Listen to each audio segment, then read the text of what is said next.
Gotta wait for the key.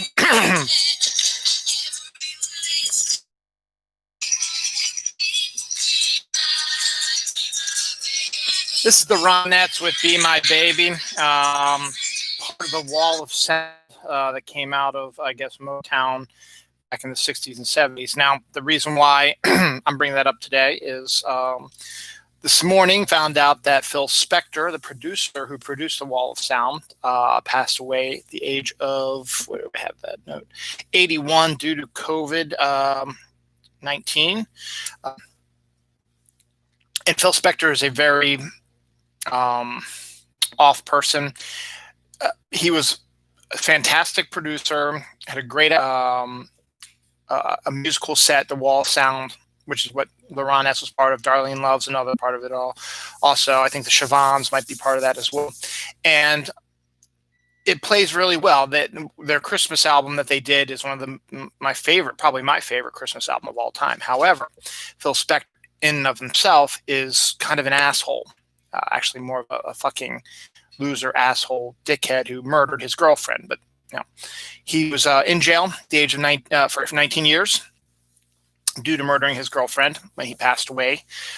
He also had a contentious relationship with the lead singer of the Ronettes, who I think was his wife for a while, and Darlene Love.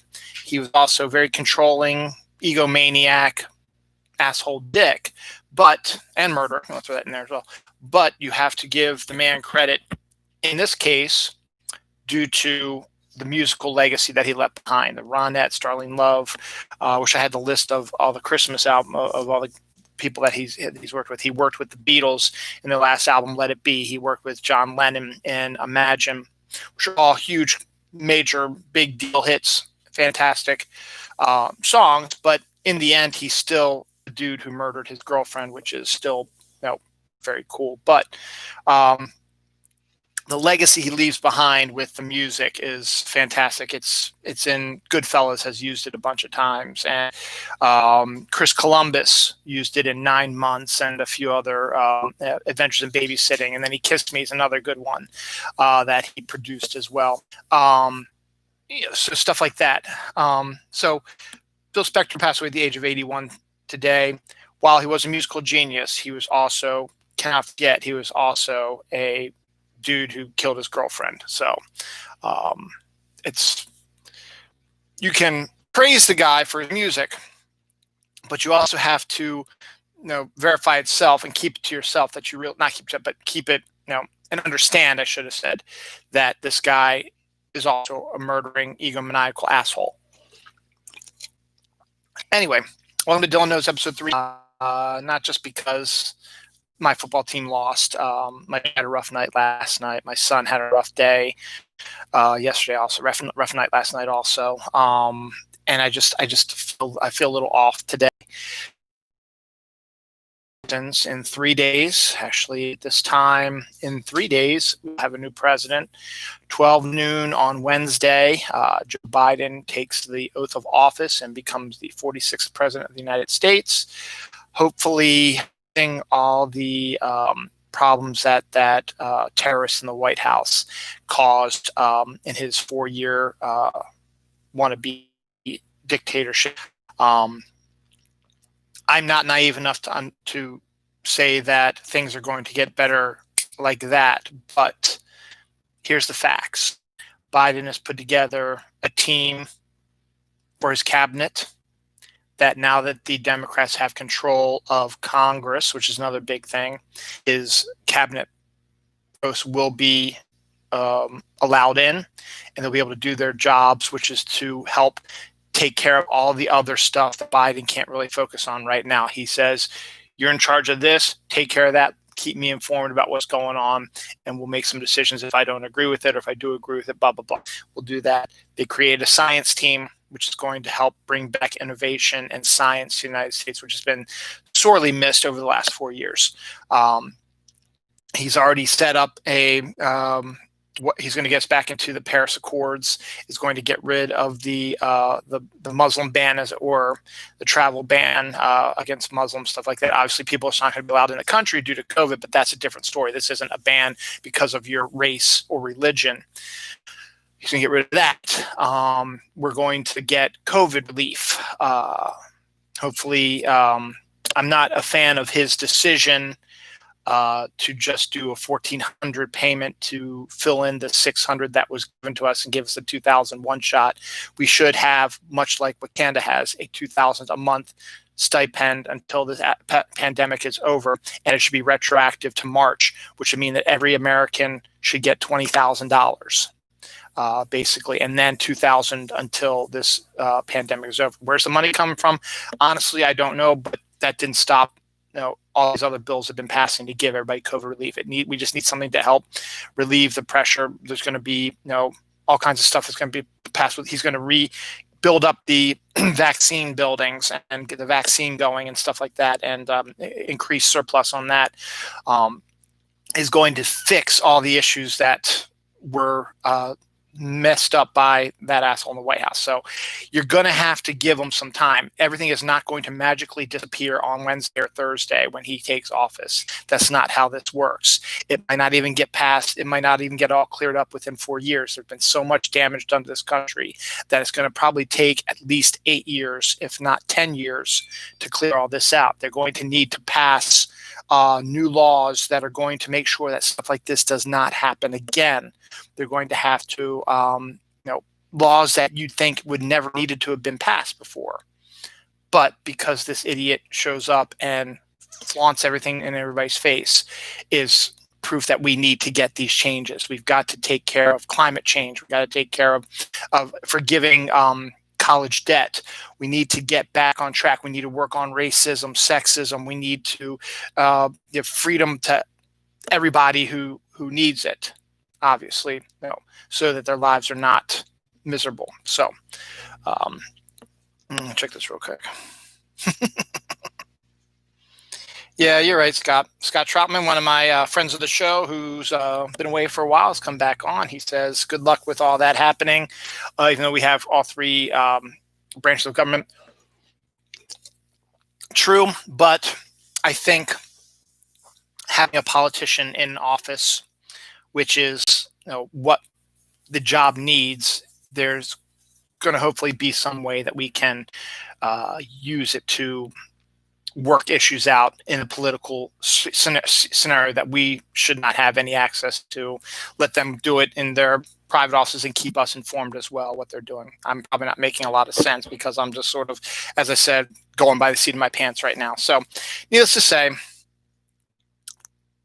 my main point about all this is do not expect everything to get better like that.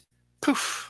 Anything like that. It's going to take a really long time to reverse all the damage that was done to this country in 4 years. So we need to have people made accountable of all their actions. We need to, prove to people that stuff that they've done should not be allowed to happen again.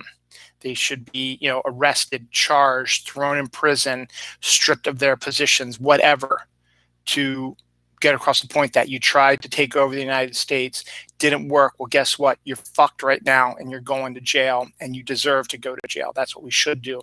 Fuck this unity stuff. We can do that after we take out the people who tried to destroy actual government and our Constitution and our freaking country. All right, I'm not going to get too excited now. Scott, do you have something else to mention? It'll take at least 8 years to fix this mess, if not more. I agree with that, Scott. I think it might take more. It also all depends what happens in 2 years when midterms happens, because what always seems to happen to me is once one branch gets control of the government, be it the Republicans back, 4 years ago, in the midterms, they lost control of the House.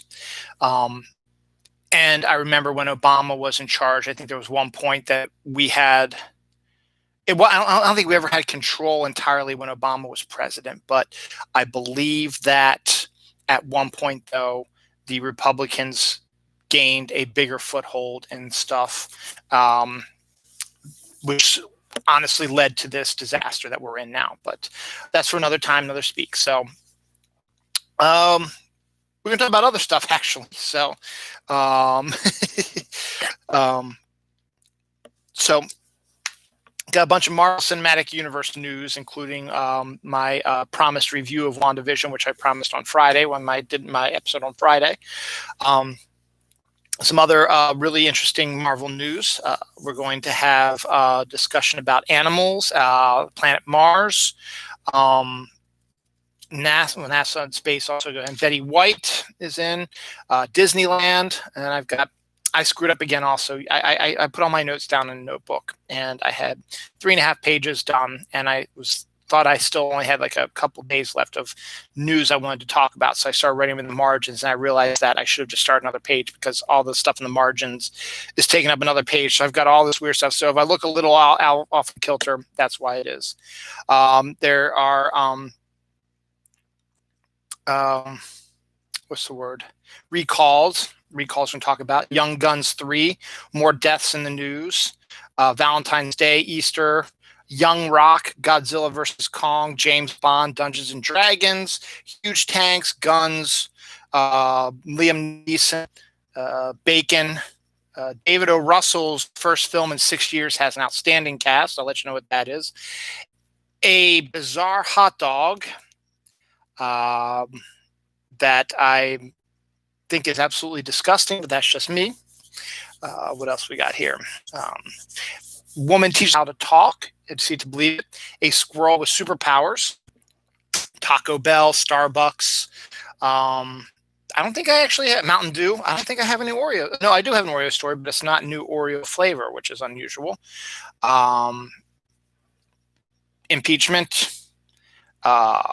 Football. Tintin. Marshmallow flowers, fossils, Klondike bars. I forgot to put a D there. Boom. For deaths. More conspiracy, alien theories. The CIA has actual alien stories. Dire wolves are real, but they might not be exactly what you think they are. Canned pickle juice. That's all I have to say about that. Oh, and I forgot about the other pickle story, which I will not tell you until we get to it, and more. So, and then finally, a dinosaur's footprints in a really bizarre spot, and vanilla bean wine, which actually sounds intriguing. More on that in a second. First up, let's do some Marvel Cinematic Universe news. The big news for me personally, and the one that is officially been confirmed, is that one of my favorite actors, Ethan Hawke from the Before Sunrise series, deserved an Oscar a few years ago for that one movie he did where he's a preacher. Has had Gattaca is one of my favorite movies of all time. He's had a very interesting career.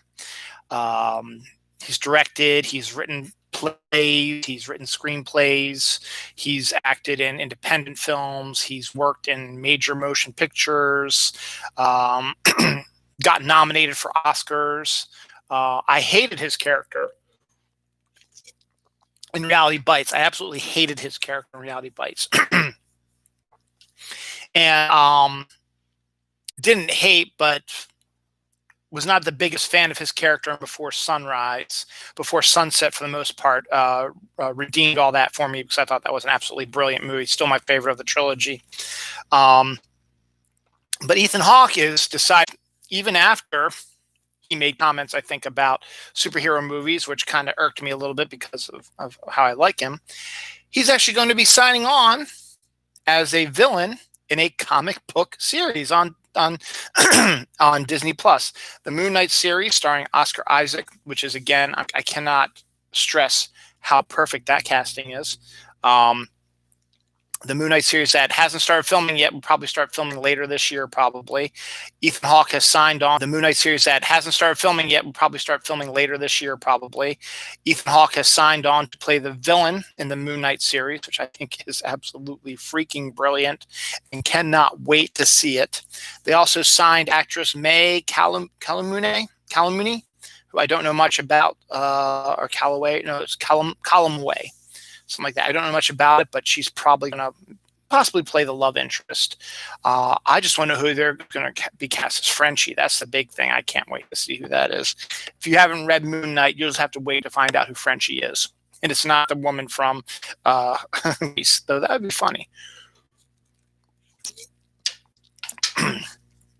I doubt, if they would be able to call the character Frenchie, but that's besides the point. Anyway, I think it's brilliant casting, and I think it's spot on, and I think we'll see what happens.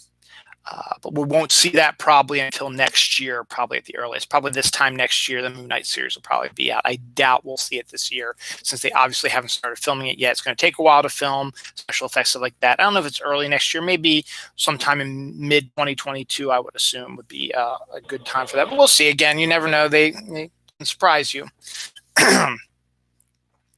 Then here's some casting news that got easily debunked.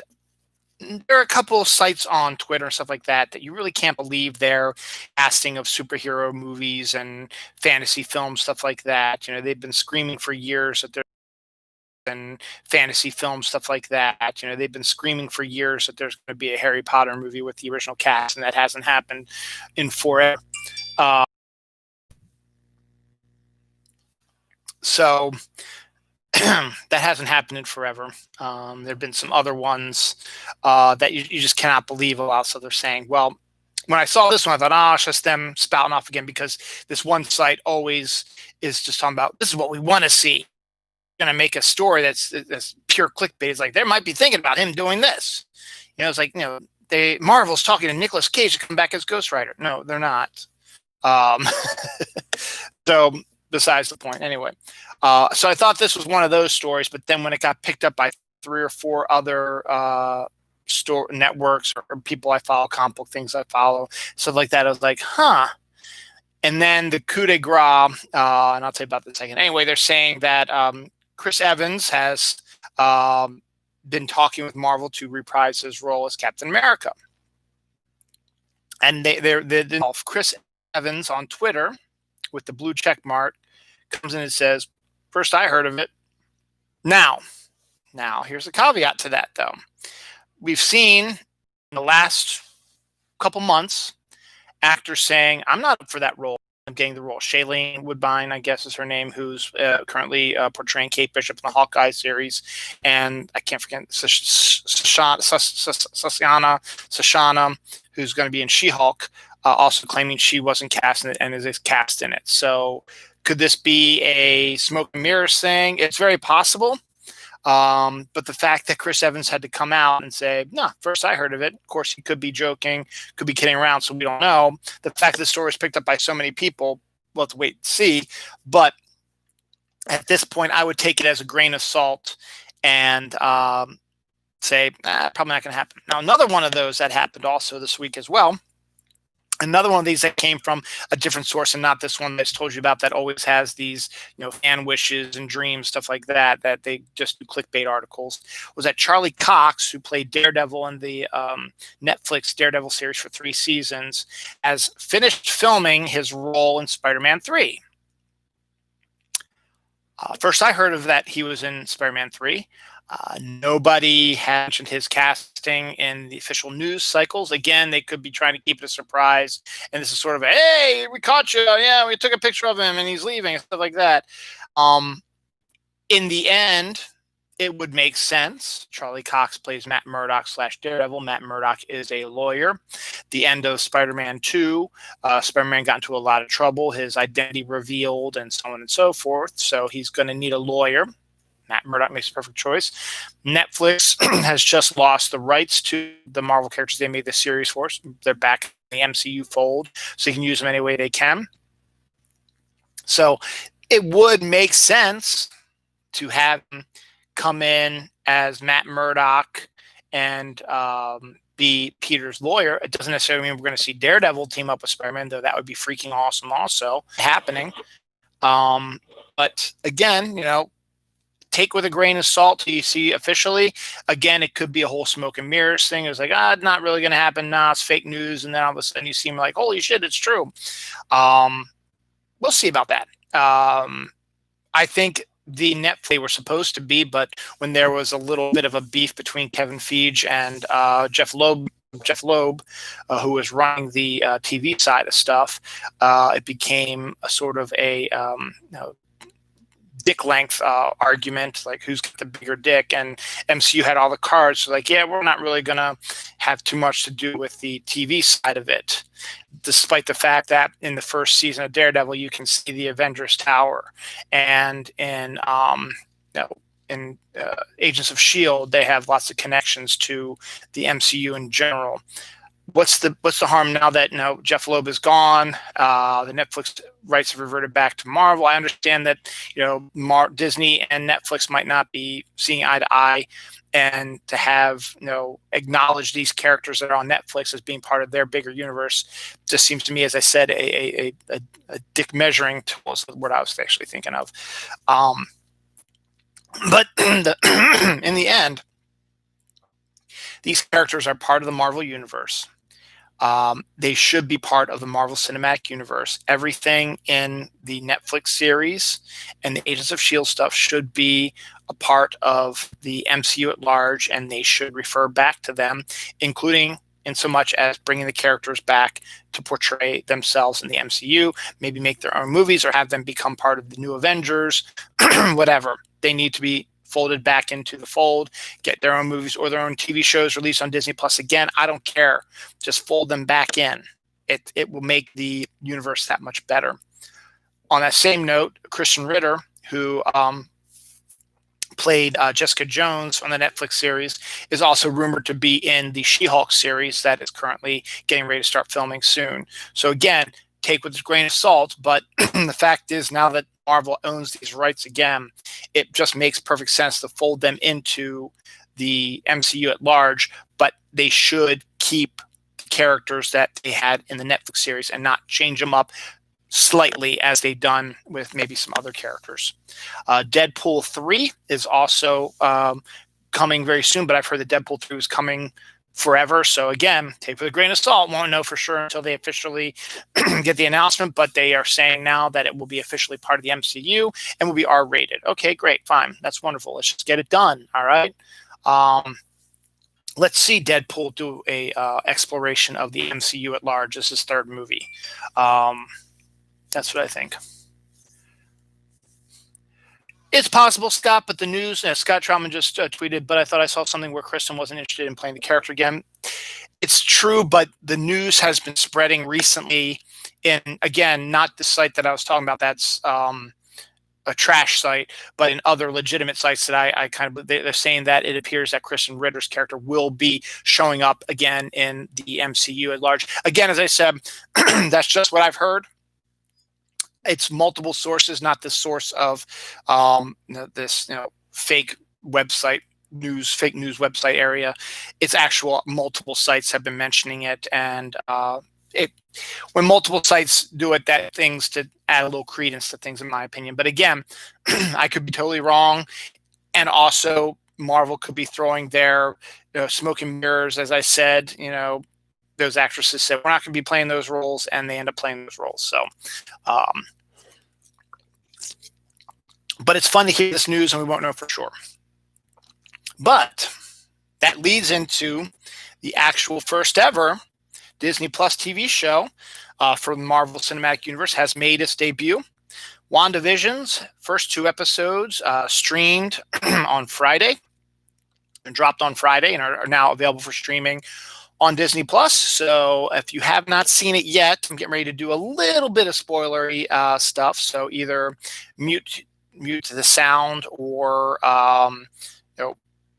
minimize me, go do some other stuff. It should only be about 5 to 10 minutes long. Maybe not 10 minutes, but like a 5-minute long little review real quick of the series. I won't delve into too much spoilers because there's really not a lot of spoilers yet, and I'll explain why. WandaVision is spectacular. It is, the first 2 episodes alone are outstanding, are amazing.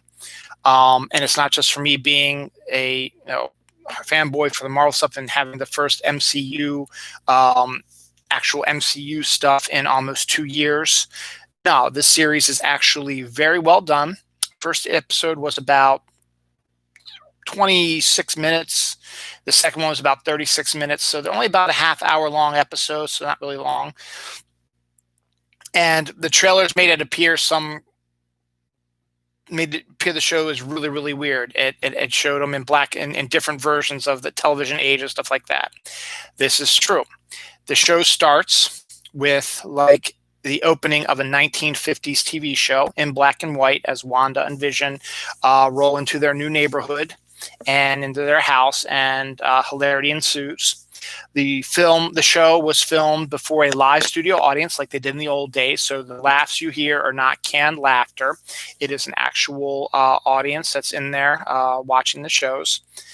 And the first episode runs like a 1950s sort of I Love Lucy sort of show. It's fun to see Elizabeth Olsen and Paul Bettany, who absolutely love their characters and love playing these characters, and their amazing chemistry together, showing up again in the TV series, showing that they appear to be having a ton of fun doing this.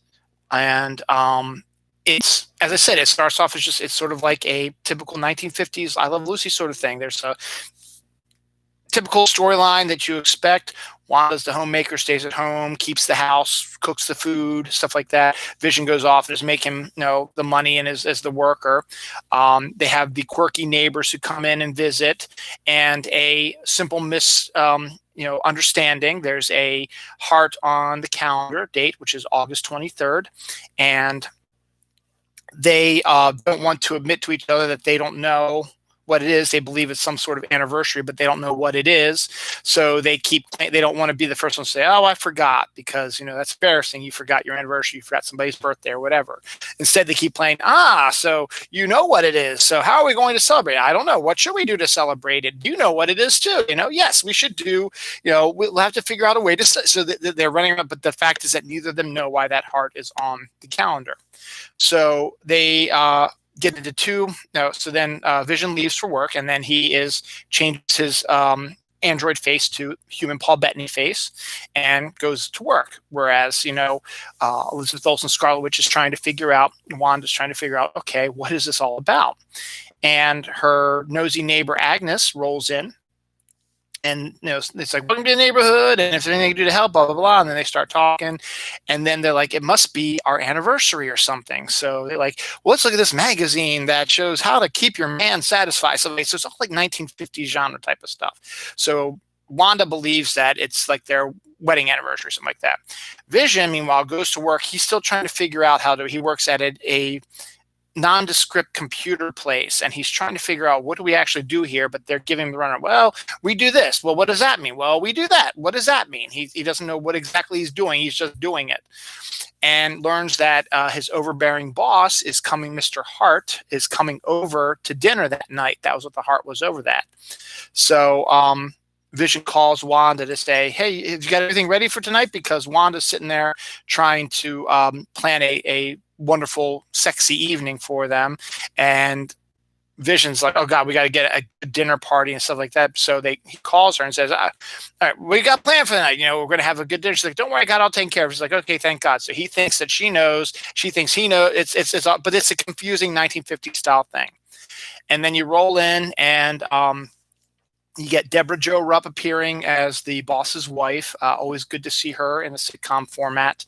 And more hilarity ensues, pressing and hard, when the boss starts choking and is getting angry, like his blood pressure shooting up. And they're asking all these questions like, how long have you been married? How long have you lived here? Why don't you have any children? What are you doing? And they don't have any answers for it. They're complete blanks.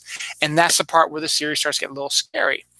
And then in the end, Vision ends up saving his boss's life. And then all of a sudden, everyone's like, okay, well, this is a wonderful night, and everything's great, and everything ends with a nice little bow at the end, and everything's great.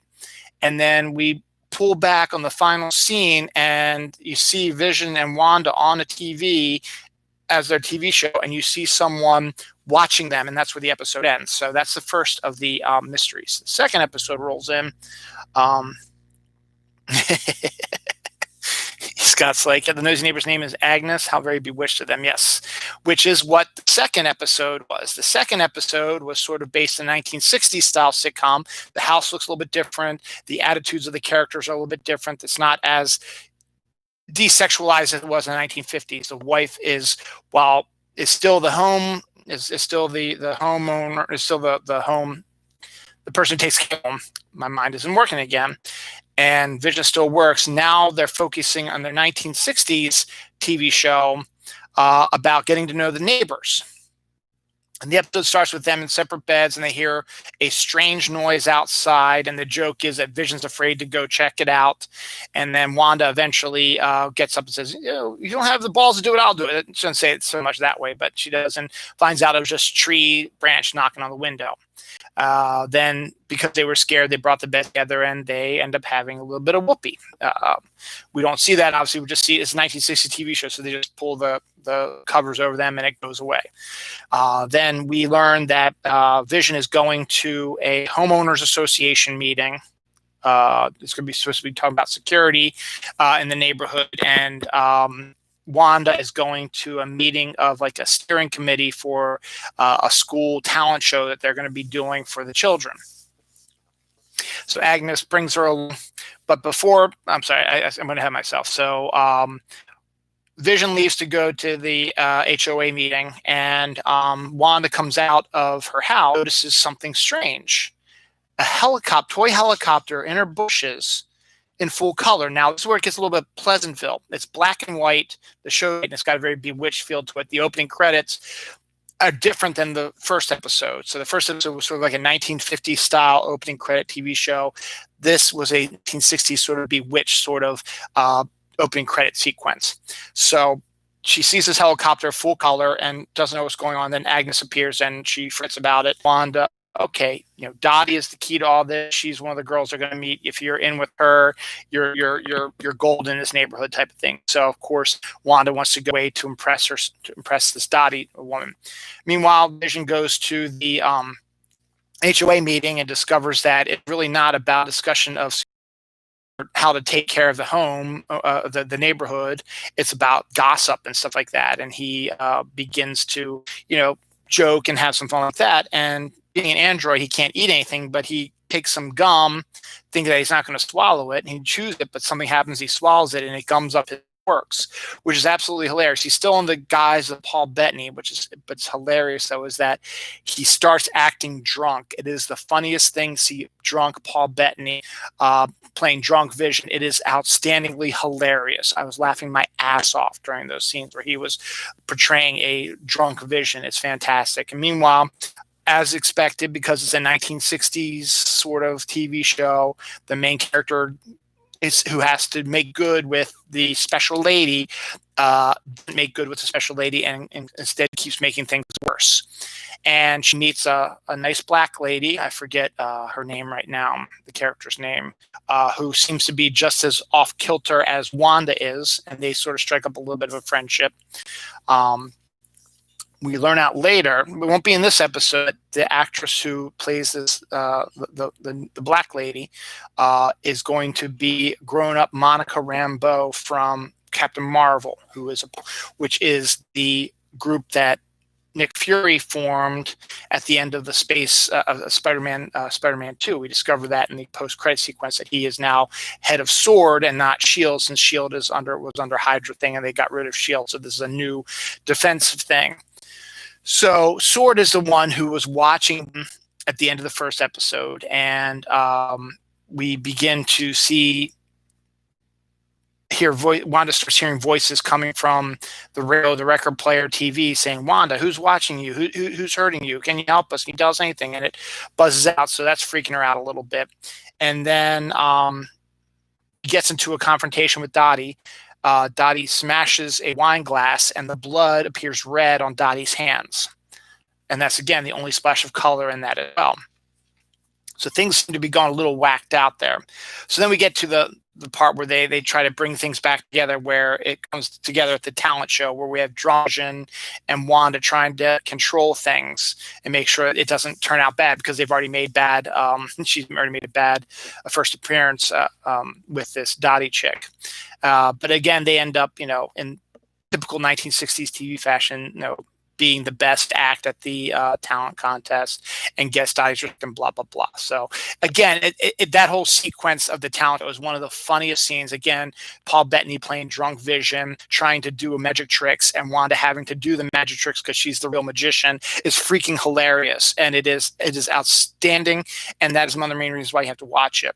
And then it ends with them, enjoying, their prize, and how they are growing, their standard is growing in the neighborhood. They're starting to get popular, blah, blah, blah.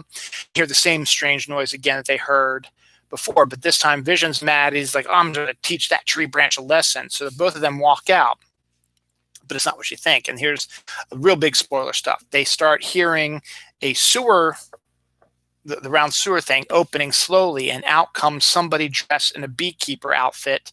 And you hear the bees swarming around them, and it's all black, so you don't know who it is. Can't see their face. You can't see their face. Turns and looks at Wanda, and you can see the sword insignia on it. And Wanda goes, no. And she does flashes something, and it rewinds everything back to right before that happened, where Wanda and her kiss. Wanda and Vision kiss. So that whole sequence didn't happen because somehow Wanda was able to control it and change it. And then all of a sudden, in Pleasantville way again, the house starts changing colors and shape a little bit into a different format. And now the show is now in complete color. Their house is different. They have different outfits on, and Wanda's now pregnant. And that's the episode. Now, they also have fake commercials in the first and second episodes. The first one has a connection to Tony Stark. The second one has a connection to Baron Strucker, who's the one that was holding Pietro and Wanda hostage in Age of Ultron. So you get that. There's also a ton of Easter eggs from Marvel Cinematic Universe fans and from Marvel Comics fans themselves. And I am hooked. My wife and daughter watch it. They're hooked as well. My son was on a sleepover, but he was never really a big fan of this type of stuff anyway. So he hasn't watched it yet, and I don't think he's going to. I cannot wait for episode 3, which is going to be 1870s television sort of appearance, with Wanda getting more and more pregnant, and how they're going to survive that. And now the world's in color, and the stuff that happens with that. So the aesthetic changes so it's like another decade of television happens in every episode. Now, there's lots of theories out there. One of my theories is that WandaVision is Wanda's brain is shattering from all the events that happened in Infinity War and Endgame, where she lost Vision and then was erased from existence and then brought back, and she's losing her mind over that. She might still have some lingering guilt about what happened in Civil War also. Hard life in general. So they think a lot of it, and because she's so powerful, a lot of people believe that this might be her sort of projecting the perfect world, and she's able to control that perfect world as well with her powers and do it her way and make it her way. Then there's other theories that it might be inside the Soul Stone, which I think was in Vision, was caused Vision to be alive. And we see that because there was a scene from one of the trailers which has Wanda looking at the Soul Stone. So there's possibly a Soul Stone will make an appearance again. There's another theory that as the voice that Wanda's been hearing is like, who's holding you hostage? What's happening, Wanda? That Wanda is actually not in control of her actions, that she's being held captive in a pocket universe, whatever, pocket town, whatever. And SWORD is trying to get in to help save her, and they've been able to get some people in. As I said, the appearance of Monica Rambeau, who is not mentioned as Monica Rambeau again. As I said, we know the actress will be playing Monica Rambeau, but in this case, she has the name of some other character and doesn't even mention SWORD or Monica or anybody. She's just one of the typical neighborhood people who live in a neighborhood. So she doesn't really, but we know for a fact, if you've been paying attention, you followed behind the scenes stuff, she's playing Monica Rambeau. So we're going to see that she could be Sword's inside person who somehow got stuck in there. And there was another one. That Dottie is Mephisto, is another one. Mephisto is the devil character in the Marvel Universe, and Mephisto is the one that's holding them hostage. Another theory is the reason why we're getting these old school TV show themes is because when Wanda and Pietro were growing up in captivity by Strucker, this was the only entertainment that they had to keep them, I guess, sane or whatever. They let them watch television from America, and they would let them watch the 1950s and 60s and 70s and 80s and 90s TV shows before they got saved in the 2000s. So that's what is where all this, if Wanda is the one who's controlling it, she's pulling that stuff out from her memory from watching it when she was in captivity, or the person who's holding them hostage knows that she's thinking that and pulls that out, says this might make the most sense for her to make her not realize that anything bad is happening. So it's a slow burn, and that's what a lot of people are complaining about the show. F them. See this show. The slow burn is absolutely perfect. The little reveals here and there is similar to what people got in the first season of Lost. It was just sort of like they're thrown in this mystery. They don't know what's going on, and then gradually little bits and pieces get revealed here and there. I find it a similar connection to Lost in that aspect. I absolutely love this show, and I think everyone should go out and see it. And I've spent entirely too long of a time. I said, oh, it's only be 5 minutes. So people who've been off for 5 minutes are like, holy shit, he's still talking about it. All right, so I'm going to move on because I got a lot going on about that. I'm not going to talk about my dark weekend because I don't really feel like it. Ravens, as I said, lost the playoff game. My daughter had a rough night, and my son had, but that's personal stuff, and you don't need to know about that. So moving on about that. Talked about Inauguration Day coming up on Wednesday. More of the terrorists who invaded the Capitol on the 6th of January have been getting arrested and thrown in jail. More and more family members. Another really smart way is women are creating profiles on conservative dating sites and are trying to entrap these guys with, hoping that they'll brag about being at the insurrection and make sure them pictures. And if they do, they're going to take that stuff and report them to the police. I think it's fantastic. It's a great idea. People might think it's not so much, but now screw them. What do they know? So that's a good thing, but we still have 3 days to get through. As I said, nothing's going to change overnight, but the fact is that there is a spot of light on the horizon that is going to be getting bigger over the next 3 days. Betty White's 99th birthday is today. Happy birthday, Betty White. I got a Betty White story later on in the show, but I need to keep moving because I'm 43 minutes in. I still got a lot to talk about.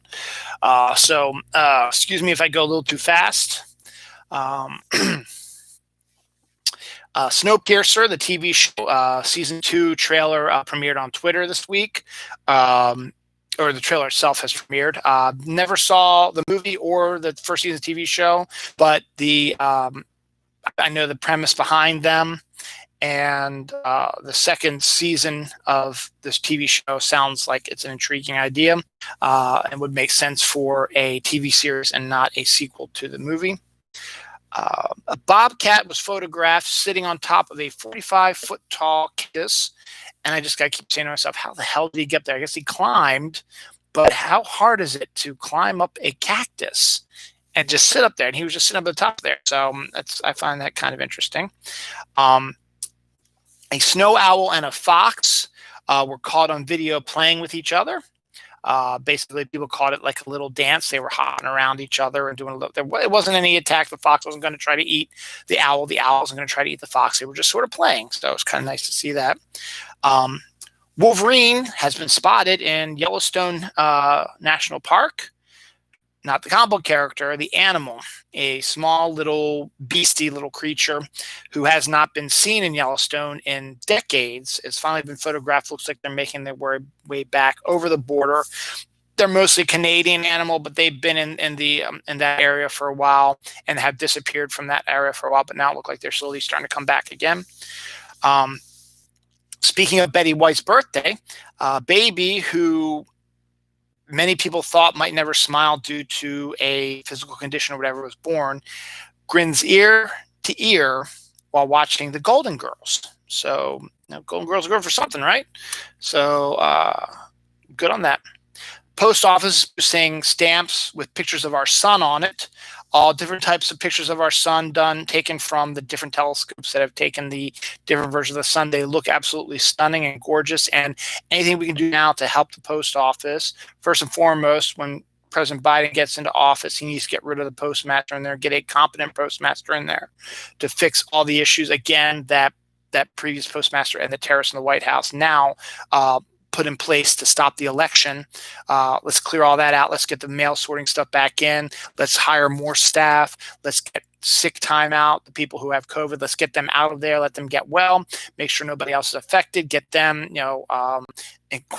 vaccinated. Clean up the place and get the mail in place. A quick story about the mail, real quick, is I know it upset a lot of people with deliveries and stuff like that during Christmas time. They ordered something like in early December, sometimes in late November, and it didn't arrive in time for Christmas.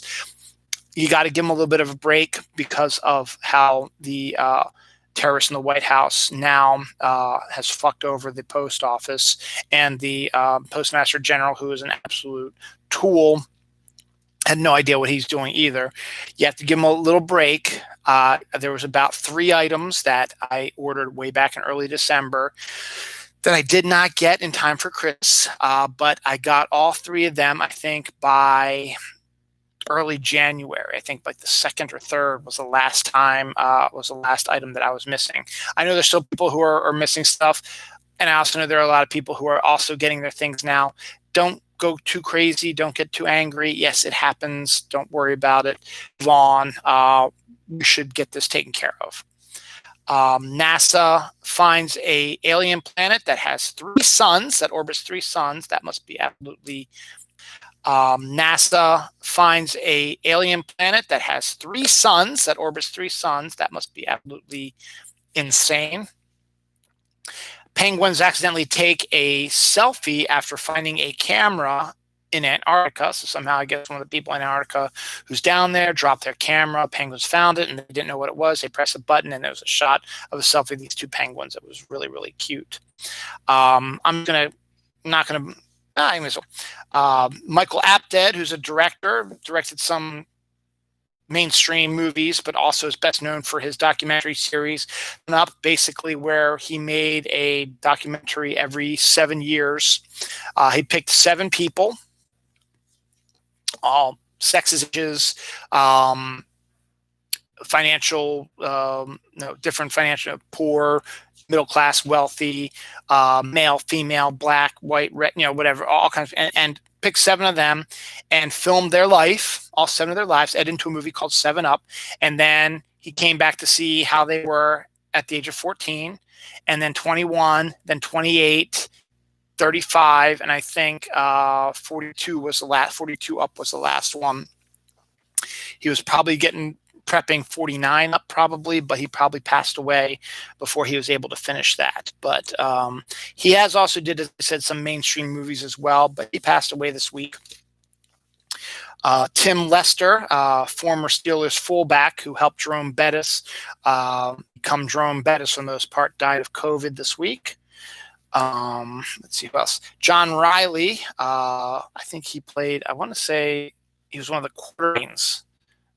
No, he wasn't a Quartermain. He was a longtime actor on General Hospital, and I used to watch General Hospital in the 80s and 90s with the Scorpios, and Scorpio was up against his rival was this guy, John Riley. He also was the voice of Hawkeye in the Avengers animated series. He passed away at the age of 86 this week. Marsha Zulu, leader of the iconic metal brand Mega something or other, died at the age of 68. She was illusionist Siegfried of Siegfried and Roy. Siegfried Firstbacker died in Las Vegas. Roy died last year, and Siegfried dies this year. I think Roy died recently, though.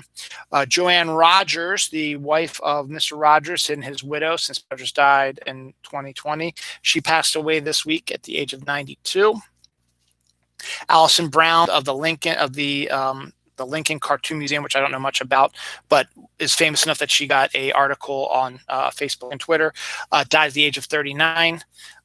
Peter Richardson, I guess. Star Trek Next Generation and Friday the 13th actor, dead at the age of 93. Let's see. Dale Bayer, Disney's legendary animator, died at the age of 70. He worked for 5 decades in Disney animated films as an animator. Patrick Quinn, Infinity War and X-Files visual effects artist, dead at the age of 63. Julie Strain, B-movie actress, Sexy Piece, if you were, died at the age of 58 this week. Any other deaths up there? Nope. Rob Schneider's mom, who co-starred in a bunch of his films with him, passed away this week as well.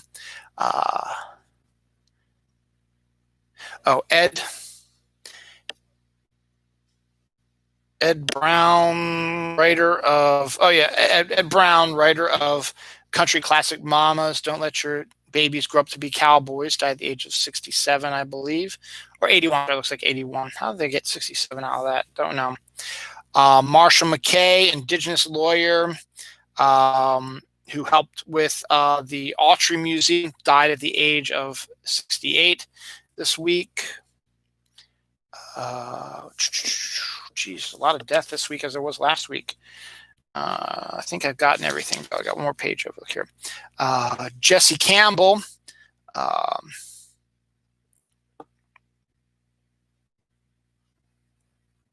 Some actor, I don't know what, an actor died at the age of 38. Freaks and Geeks and Election, that's right. Freaks and Geeks, Election, it was Jesse Campbell, yep. Freaks and Geeks and Election actress died at the age of 38. Former Kentucky University basketball player and baseball pitcher Ben Jordan died at the age of 22. Sheldon Adelson, one of that terrorist in the White House's money guys, GOP mega donor and a casino manager, died at the age of 87 as well. I think that's everything. Just to make sure that I didn't miss anything. As I said, I got all these crazy things here on the side. So that's that. All right, let's move on, shall we? Because I don't want my computer to get all screwed up again.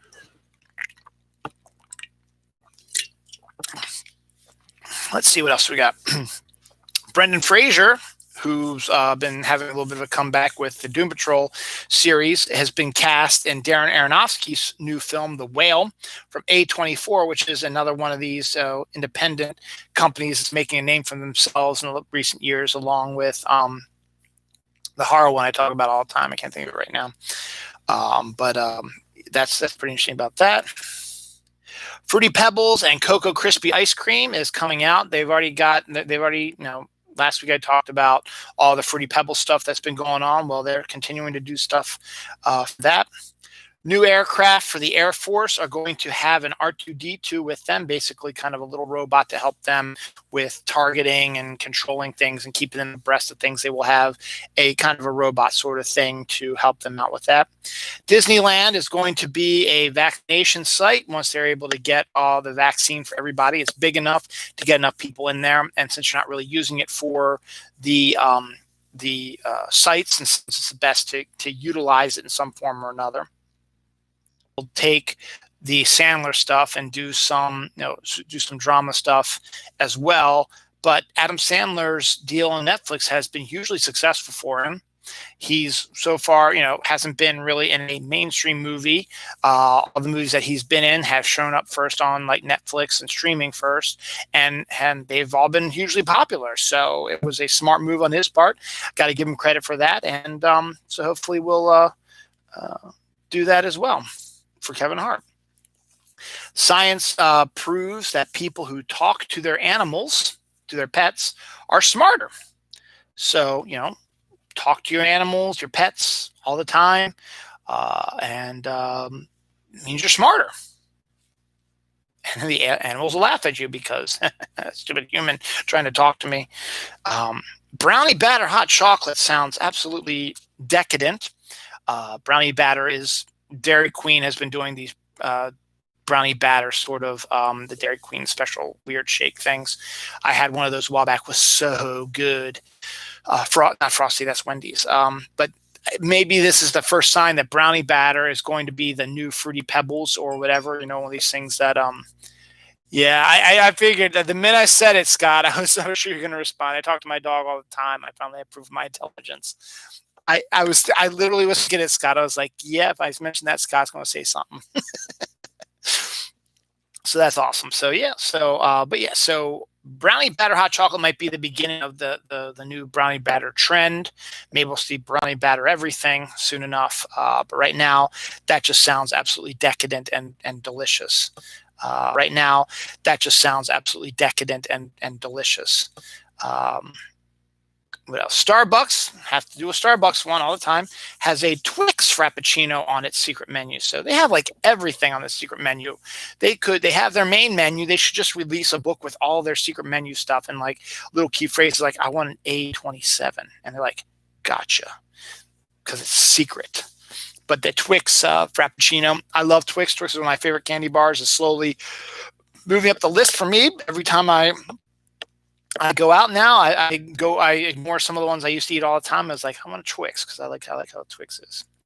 Nostradamus was right. Kind of.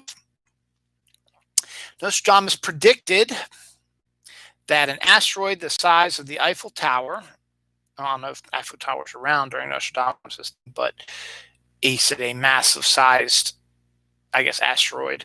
The size of the Eiffel Tower was heading for the Earth and may strike it in early 2021. Again, you think, okay, it's normally these end of the world scenarios, blah, blah, blah, blah, blah. I hear it every time. However, NASA's like, yeah. Only problem is it's not on a collision course with us. We have giant asteroids pass by us every time. And the NASA people went on in this story to say, well, there was this one that came out a couple of days ago. There's this one that was a couple of weeks ago. There's one that's supposedly going to be running past us in a few days that are just as big, if not bigger, but they're going to be way out of our reach. They're not even going to touch the Earth, which we can thank Jupiter for that, because if we didn't have Jupiter, all this would probably be hitting the Earth, and we probably wouldn't be here right now. Anywho, but they have some collision course with Earth, but when it passes by, it'll pass by at 7.4 million kilometers. So it's going to be a close shave, but it's not going to be oh my God, the world's going to end. So, but you can make the case that Nostradamus said we were going to get in early 2021, though he says it was going to hit the Earth. NASA's like saying, yeah, not so fast. It'll be nearby us, but it's not going to hit us. But the fact is, hey, he was right. There was one coming our way about the size of the Eiffel Tower. So good on you, Nostradamus.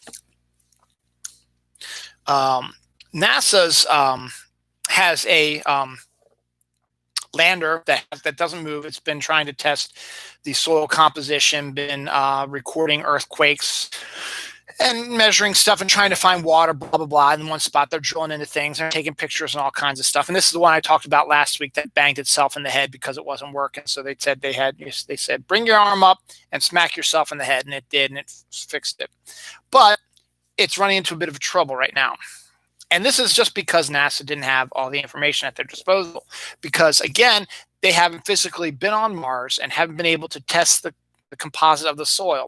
So they just assume from what they've gotten from other land or stuff like that, that the soil would be similar, a sort of a sandy beach, sort of fluffy kind of soil that wouldn't be too bad. Yeah.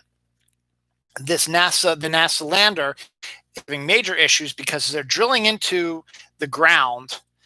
The drill just went pop and stopped because the soil further down, meters down underground, now has a cement quality to it.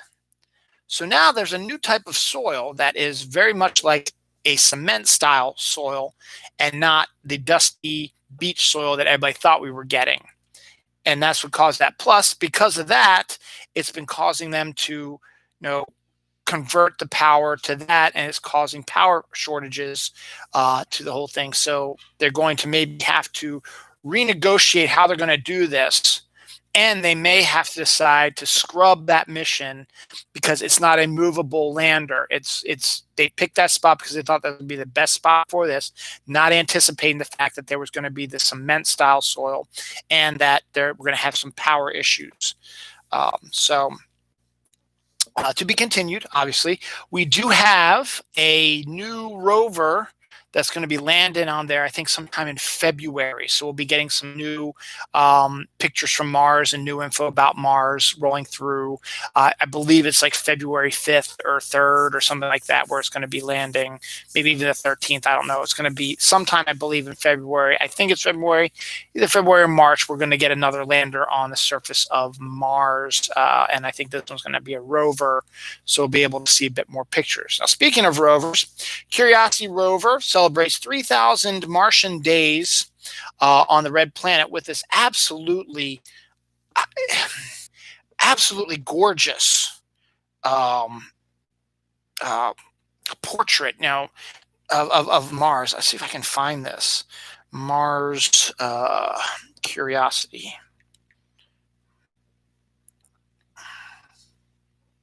Yeah. See, the picture is going to show up a little bit better anywhere else. It's a panorama.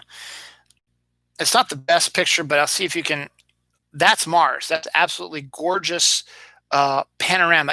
This isn't doing it justice. You have to see it for yourself. So, type in like your news, your search engine, look for Mars Curiosity rover panorama, and that should be one of the first ones to pop up because it was posted this week. So it should still be pretty new when it comes to the news cycle. So all right, let's check NFL scores real quick. Chiefs are destroying the Browns 13-3. Second quarter, 9:44 left. All right, as expected for the most part. All right, so we'll see what happens. All right. So that's good about that. So Mars. We're going to get more Mars down the line. Okay, Curiosity rover. Did I check it off? Yes, I did. All right. Caveman. Okay, this is kind of funny. You know how we've had all the monoliths pop up recently all over the world, and we know that it's all like artistic stuff and copycats and stuff like that. It's not aliens saying, "Here we are." Ha. No, it's just people like saying, "Hey, I'm going to put a monolith up, and everyone's going to come to take pictures of blah, blah, like that." So someone decided to take it a step further, and this is absolutely genius that they did this.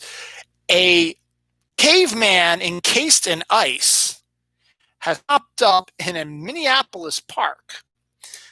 So basically, they probably have like a fake caveman costume or a doll or something like that. It looks like a caveman. They were somehow able to encase it in a 7-foot tall ice thing and smack dab it in the middle of a Minneapolis park. It's absolutely stunning that someone's going to be able to actually do that, and I find it hilarious. I think that's funny. I don't know. It's just me. I think it's hilarious. So I wish I could see it. Actually, I saw the picture of it, but I wish I'd actually physically see it. I think it's kind of cool to see that. Yeah. So that's just kind of funny. Hidden spy cameras existed back in the 1890s. I did not know this, but there is proof that I just saw recently. If someone was, back then, people deciding, hey, let's take pictures of people without them knowing. So there was somebody who was able to carry in the 1890s when the cameras were not quite as bad as they were in 1865, but were still not as good as they are in 2000, but he has these pictures that he took. It looks like it was taken from a pocket because it's an upward shot of it. And you see, people who did not even know they're being photographed, which is, kind of freaky anyway. But the fact is to see actual pictures from the 1890s and, and it was done by secret cameras, which means that secret cameras are not something that is new or recent. It's something that's been going on since the 1890s. Kind of freaked out. On a similar note, now I don't know how true this is or not. This is one of those weird things. Like, really, because I haven't seen a damn thing about this anywhere else except for this one area. But apparently, a camera was discovered in the Titanic wreckage site, and they developed the camera and showed pictures of people getting hit by the waves and being in the boat sinking. I'm highly dubious about that, but I just had to mention because it's kind of an interesting idea, and I'd never heard of it, and I haven't seen any articles or stories or anything about that. And I almost wasn't going to mention it, but I just thought, it's kind of interesting. This hidden camera thing from the 1890s is true, though, whereas this one about the Titanic is, I'm not so sure about that. So to be continued, but that could be a hugely historic thing if it's true, and no one has talked about it. So that's why I believe that's something that would be totally with the zeitgeist of America. Would be that's what people, or the world for the most part, would want to see stuff like that. Britain, France, and Germany are going to be building a super Euro tank. Again, this is a true story, not The Onion, nothing like that. They are working together to build a massive, giant super tank. I don't know if it's going to be bigger than your usual tank expected or whatever, but to have the three countries working together to build on that could make things a little awkward if maybe there's another world war and those three become enemies. I don't know. It's just kind of a weird thing. So are you going to make, you're creating together as a group. Are you going to make enough for all the countries? So England will have a batch and Germany will have a batch and France will have a batch. That makes sense. To be continued, I guess. We have another tank story coming up later in the show. We'll get to that in a little bit. I'm just going to try to get through the stuff I have right now. Scott, it's at least November 2020, an advertisement promoted on the Taboola advertising platform read, "Old camera found in the deep ocean reveals horrifying Titanic photos. A website Florade appeared to take a frame. Okay, and changed to appear black and white. Okay, that's actually kind of where I saw it, Scott. So that actually makes a whole hell of a lot of sense. So, so never mind what I was talking about. So move along. Thanks, Scott. I think I saw it on a similar thing like that. And it makes sense because it looked a little bit too modern for me. And the fact that it wasn't generally known, Hot Pockets. I have a love-hate relationship with Hot Pockets. I used to eat Hot Pockets all the time at work, every day, 5 days a week. I would even do Hot Pockets. They have a Hot Pockets breakfast one and a Hot Pockets regular one. Yeah, it would have been interesting if true. Absolutely would have been. But the Hot Pockets sort of messed up my stomach because it's not, you're not supposed to eat it 24/7, or whatever. So I stopped eating it after a while because it's not that good for you. And so I started just going and getting regular deli meat and stuff like that. So that's how I've been eating my lunches now for the past few years. But I used to be a huge Hot Pocket guy. And still occasionally I sort of I kind of want to have a Hot Pocket. And then I eat one and my stomach is all upsetting. It's like, now I know why I don't do it. Anyway, the reason I'm bringing this all up is because Hot Pockets are now being recalled over glass and plastic contamination, which is a scary thing to behold if you have glass and plastic in your Hot Pocket and you don't realize it and you swallow glass or plastic. So hopefully the recall will happen. They'll clean up what they need to and they'll get out the good ones. File this into, I don't really want to see this, but I kind of want to see it. Young Guns 3 is supposedly in development right now with Emilio Estevez scheduled to he's getting involved in the Mighty Ducks series. It's going to be on Disney Plus coming up really soon. So I think that's what he's been doing right now. But Young Guns is, for those who don't know, is one of the most underrated movie series out there. Not a lot of people talk about that much. When it first came out, it was like, it's a Brat Pack doing a Western, which in and of itself is a good description of it. The first movie had Emilio Estevez, Charlie Sheen, Kiefer Sutherland, Lou Diamond Phillips. I know I'm missing somebody in there as well, but those are the big ones, and they all have connections to the Brat Pack in one way or another. And the movie is actually really good. It follows Emilio Estevez as Billy the Kid, which actually is really good casting also, because back in the late 80s, early 90s, Emilio Estevez had sort of that baby face sort of look to him and has that sort of attitude craziness. I thought it was probably his best role he ever did. Um, and I absolutely adored it. I think Christopher Kane was the director of the first one. I think when the sequel was made, don't quote me on this, I think Emilio Estevez might have directed the second one, but don't quote me on that. But they did the second one because the first one was successful, and they brought in Christian Slater and Alan Ruck, who were also sort of hangers on, and they weren't really like part of the main group of Brat Packers. Alan Ruck was Cameron and Ferris Bueller's Day Off, and Christian Slater's Christian Slater. So you could technically, he is more after the Brat Pack, because he was in Heathers around the time of the Brat Pack movies, but he really wasn't that that big of a deal until like the late 80s, early 90s, and he wasn't part of like the John Hughesian sort of group that the Brat Pack was named for. He wasn't in St. Elmo's Fire, which isn't John Hughes, but it was, it's Joel Schumacher, but it's a similar film to that whole 80s Brat Pack aspect. So Young Guns is the story of Billy the Kid, and it follows Western legend and historical legend about what happened during that time with run-ins with certain people, the Western mythology and stuff like that. And then the second one takes place about how Billy the Kid was hunted down and killed, allegedly, because they allegedly have Emilio Estevez playing Billy the Kid as a narrator for the movie, as an old-timer telling the story to a reporter in the 1950s, telling the story about what happened, something like that. Both films are hugely underrated.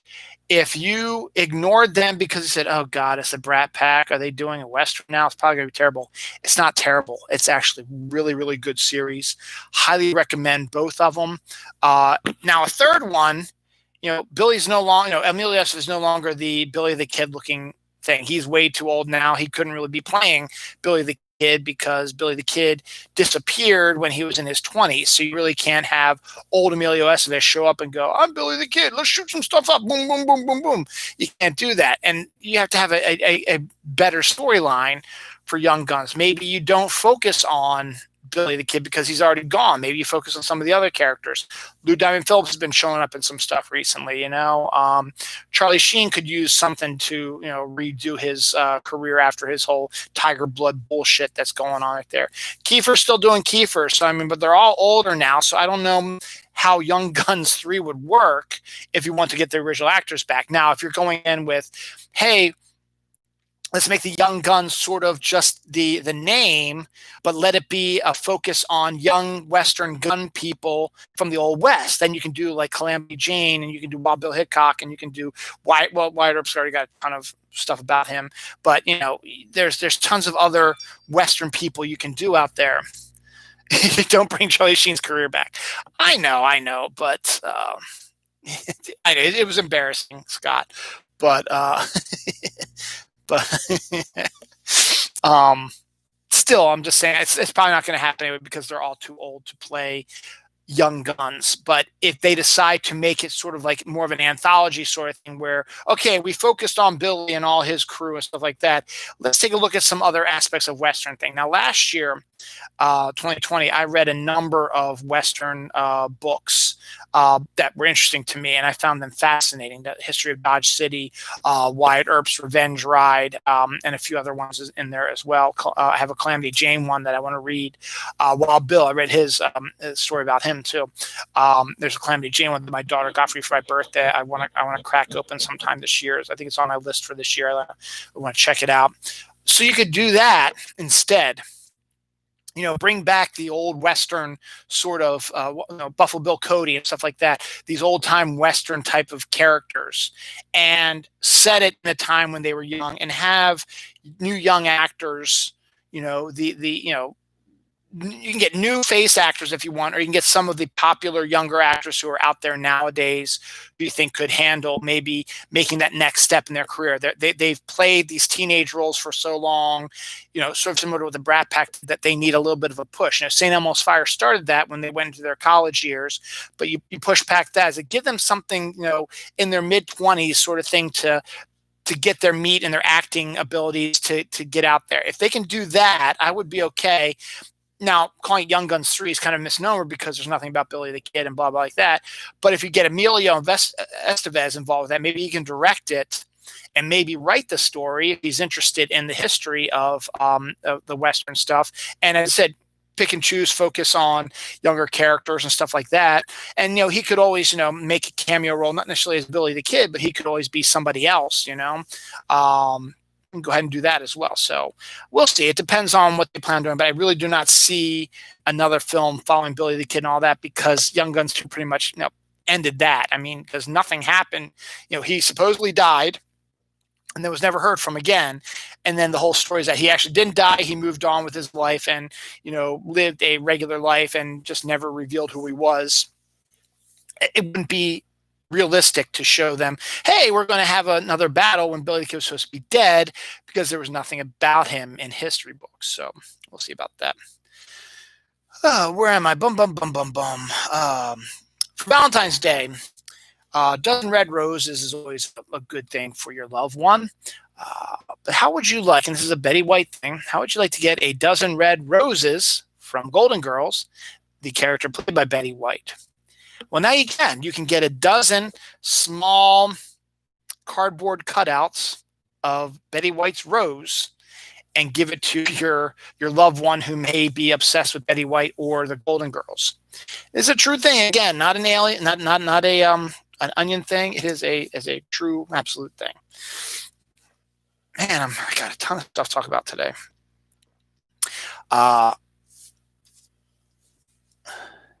A senior cat loves Christmas tree so much that the owner decides to leave it up all year round. Good for them. If your cat enjoys something and they're older, let them enjoy it. LeBron James has been the focus of Coke advertising for the longest time. Well, he has now decided to jump ship from Coke to Pepsi and will become the new face of Mountain Dew. Got some more Mountain Dew news coming up in a little bit. I think I only have one more page left. I got 2 full pages left. I don't know if I can actually get through this within the next 40-some minutes. Scott said he'd love to have a dozen roses, but he thinks Luke would like him to have it. Yeah, maybe he'll surprise you. Never know, Scott. It is Valentine's Day. You're not supposed to know what you're getting ahead of time. Jeez. So LeBron James will be the face of, I lost my pen. There it is. Excuse me. Will be the face of Mountain Dew. I got more Mountain Dew stuff talking about in a little bit. So good on him. Ever get kind of tired of being on your exercise bike and want to make it more exciting? Well, now you can. Now you can put your exercise bike in the middle of a Mario Kart game. And while you are exercising on your bike, you can be like you were in a Mario Kart game. I think that's a pretty neat idea.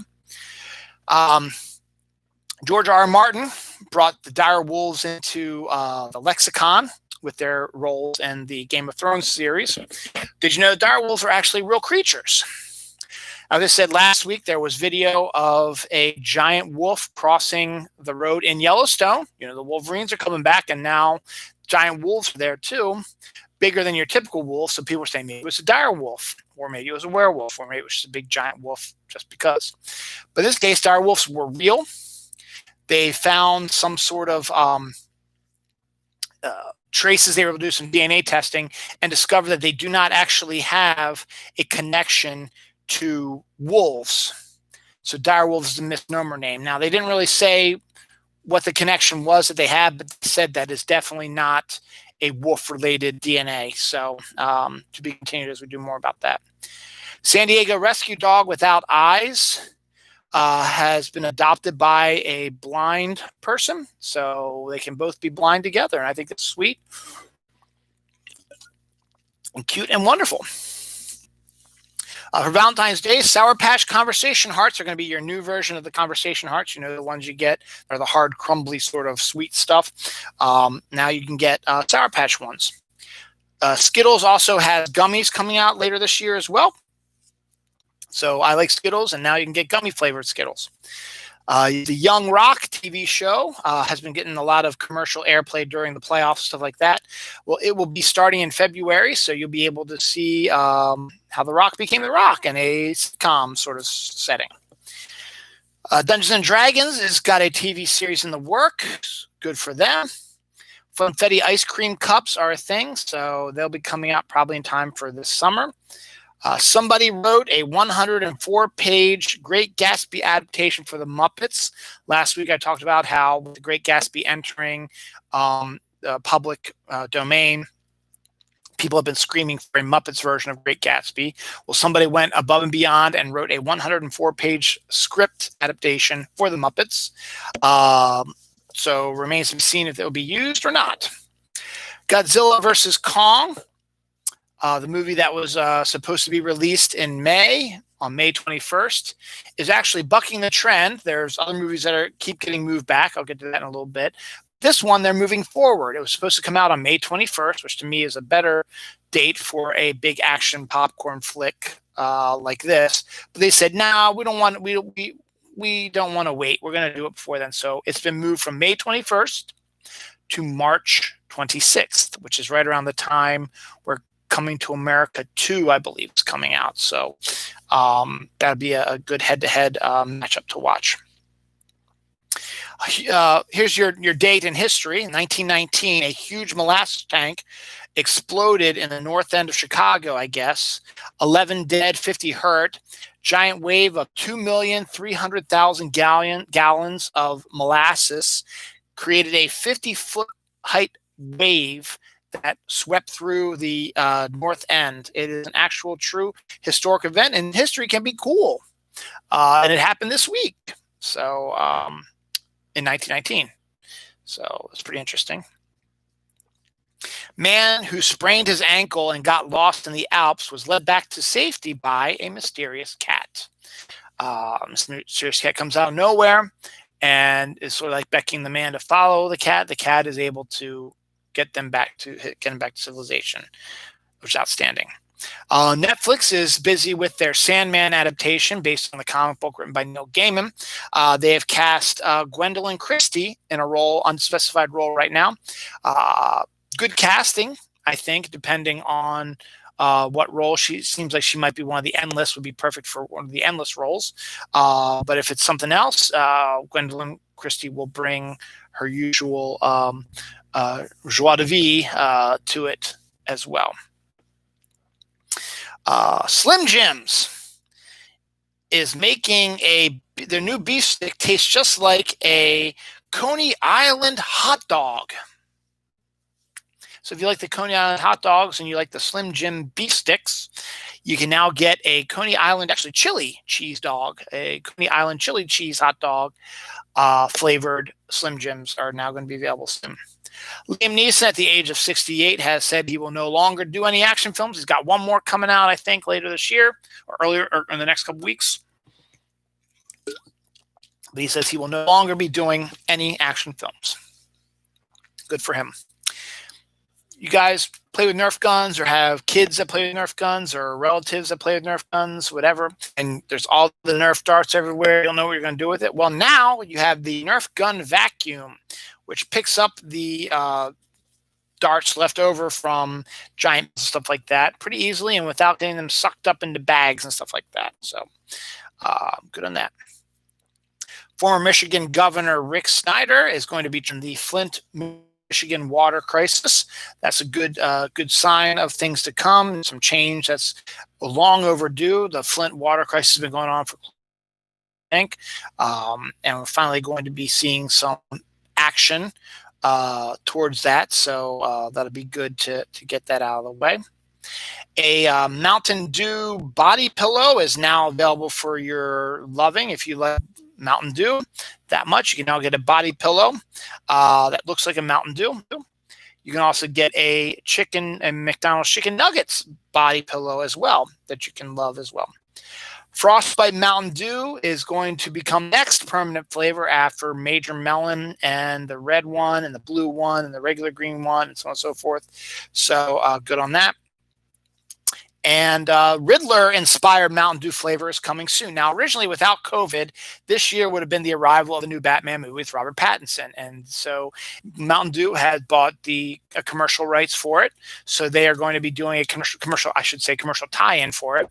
So they had said they created a Riddler's Brew Mountain Dew they were going to release at the time as a film.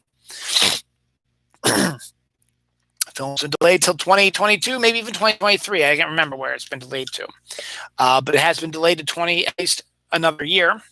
So it looks like the Riddler's Brew will be delayed for another year or so as well. But kind of interested to see that. Riddler's my favorite Batman villain of Mountain Dew, so it should be interesting to see what that one is as well.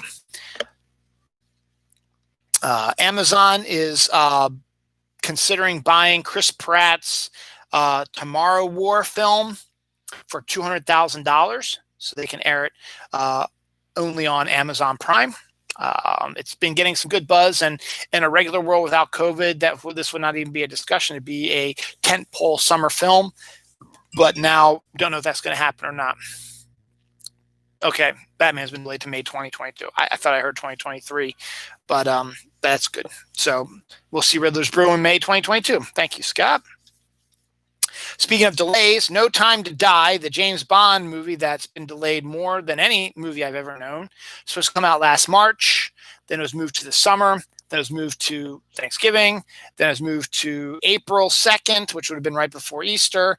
Now it has been taken off of the schedule. Does not have a new date put in place again. I would assume more than likely, if it doesn't go direct to streaming now, it should be released in November when most every other Bond movie has been released. Granted, by then the movie had been done for 2 years, but still at least get it out there eventually. And by then, hopefully, movie theaters will be more open and people will be going to the movie theaters again to see it. So we'll see about that. But while we're waiting for these movies to come back into movie theaters, more movies are still being released via, on demand or whatever. There's one that came up which stars Jason Isaacs and also a cast of looks like Korean or Asian actors, and it's called Skyfire. And to me, the trailer looks more along the lines of a Dante's Peak meets Island Paradise of thing. Dante's Peak is one of my favorite volcano movies. A small town at the foot of a giant extinct volcano that has not been active for millions of years, starts seeing some activity. Pierce Brosnan comes in, proves that something's going to happen. Nobody believes him. Then something happens, and it all turns into a giant natural disaster film. This seems sort of similar. Jason Isaacs plays a businessman who decides to build a community or like a luxury, country club sort of vacation spot right near, I believe at this point, an active volcano. And it's told that it's not supposed to erupt, but of course it does, causing all kinds of issues. So probably won't see it, but hey, go for it.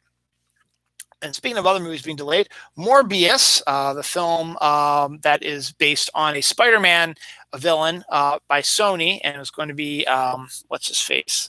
Jared Leto's was going to play the role of Morbius, was supposed to come out early this year also.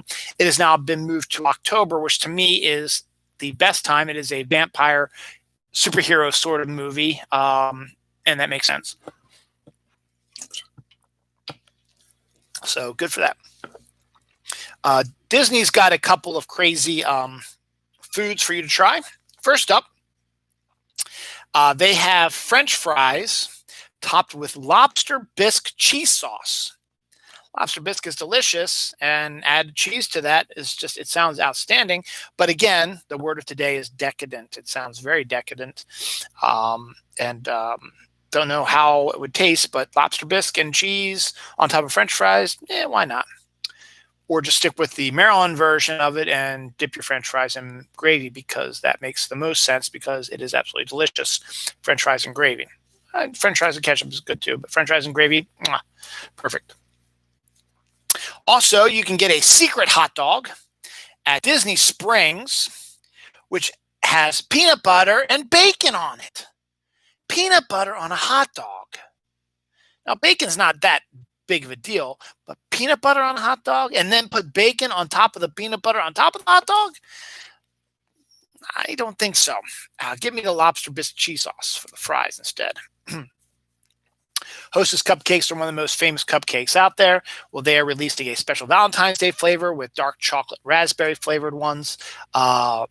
Sounds delish. Could be pretty good.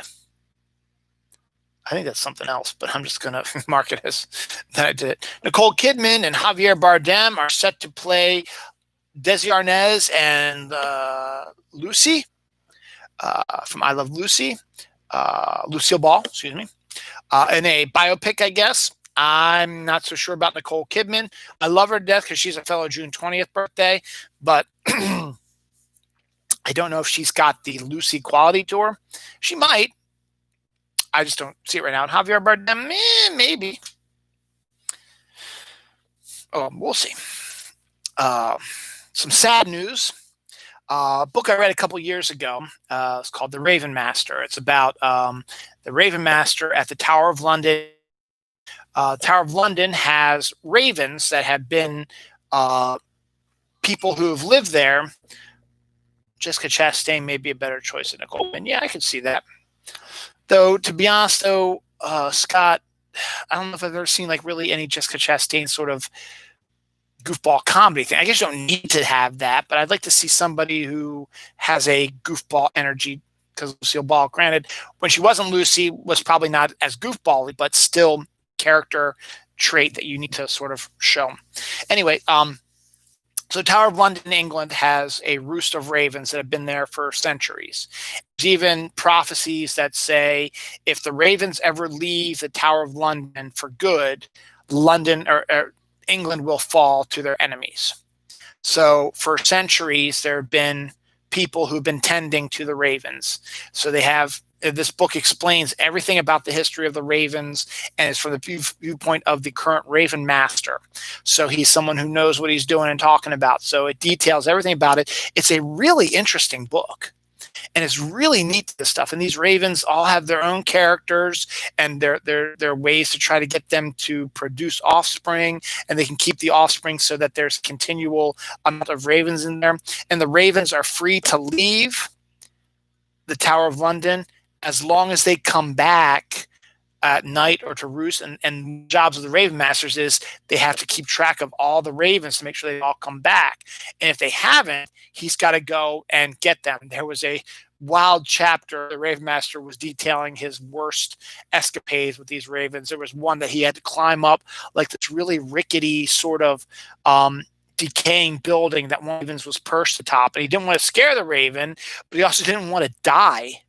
It's very brilliant. It's really good. But one of the main characters, the main focus of Raven Master book was Raven Merlina, one of the more interesting Raven characters in the book.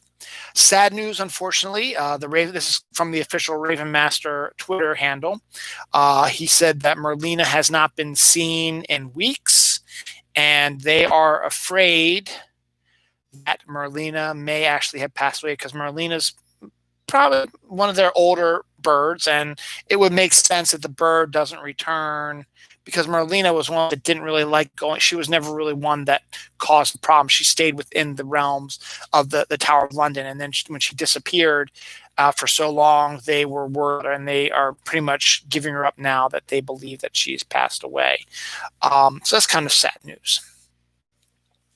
18-year-old sells his Xbox and does some odd jobs here and there so he can have enough money to buy a car for his singular. Gotta love these kids and their stories. With the way history is, you know, with the way times are now, it's good to hear these good stories here and there. A Bacon Bank bouquet is now available for Valentine's Day also. So if you can't get your roses, Scott, how about a bacon bouquet? Bacon bouquet. Really? A bacon bouquet? I love bacon. Don't get me wrong, but come on, man. A bacon bouquet? Seriously? Diamond Comics, which is has been the only distributor of comic books in the world, and then DC and them split during COVID last year, and DC's been working through a place called Lunar Distribution. Well, it's been getting out now that Diamond is still trucking DC books to Lunar Distribution Center. So I just find that kind of interesting. Huh? Okay. A bizarre sea creature that 500 million years ago has been discovered. And it is one of the weirdest looking ones. It's got like it's sort of like it's got the body of like a ray, but its head is kind of big, and it's got like these little appendages that stick out of the eye. It's one of the weirdest looking creatures out there, but they have found some conclusive proof that this creature existed 500 million years ago. I'd like $500 million. Speaking of 500, how would you like to spend $500 for your Keurig-like soft-serve ice cream machine? Now, Keurig makes self-serve coffee, tea, cider sort of machines, and everybody has one. Everyone has one at work. I have one at work. My wife has one. I bought one for our birthday or something like that. We have one in our house. Don't really use it, but we do have one because I prefer old school coffee making. So how would you like to have one where you can make your own cream and have it done that way? Well, make it your chance. $500 though for that. Netflix is going to be making a Matilda musical based on the movie. And Emma Thompson has been cast as the villain, Miss Struckenbull. So that's always good. Dustin Diamond of Saved by the Bell, who's kind of an obnoxious twerp, asshole sort of guy. Some sad news about him. He has been diagnosed with stage 4 cancer. Don't know what else to say about that. Tessa Thompson's in the news a couple times. She has landed she's created her own production company with a first look deal at HBO and HBO Max. So she will be producing movies and TV shows that HBO Max will be the first one with first refusal. She also details in the same article how she was in a recent car accident and was hit by a monster truck. She's okay. Everyone's okay. Nothing bad happened to anybody in the cars, but the damage, but still it's scary.